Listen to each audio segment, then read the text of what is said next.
So at approximately 6:05 this afternoon, our comm center received a phone call from an individual on a cell phone simply saying that shots were fired. We found out through follow-up is that in fact a vehicle was traveling westbound on Elsie, approaching Stockton, when a subject in a separate vehicle shot multiple shots. One of those rounds did hit our victim and has wounded that subject. Their car came through the hedge here and ended up resting here in the parking lot at this business at Elsie and Stockton Boulevard. Deputies arrived on scene, were able to locate that victim, provided CPR and first aid. Fire showed up, immediately transported that subject. My understanding is that is a very serious wound.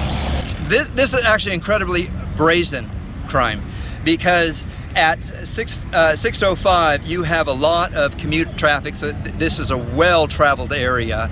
You have daylight, anyone can see what you're doing, so it is certainly, and it is so dangerous.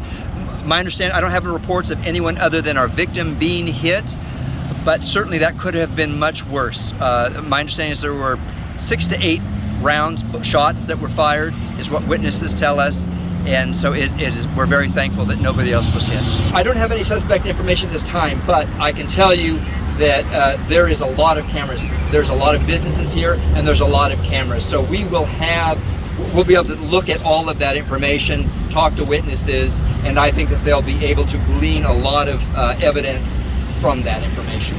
So certainly there would have been a lot of people who have seen that, not to mention the people driving in that same direction along that road, right, that were close proximity to our victim vehicle. So lots and lots of people to talk to. As always, we're collecting evidence, and we're going to be looking for whomever might be responsible for this. You know, people ask, is there more homicides? Is there more crime? You know, when I look at the statistics, no matter how you run them, I can show that yes, there is an uptick, but again, it's all how you run the numbers. You know, certainly it feels as if people tell me that there is a rise in violent crime, and I don't have the numbers that I can recite to you at this moment, but certainly I can pull those numbers and we can have a conversation about that specifically.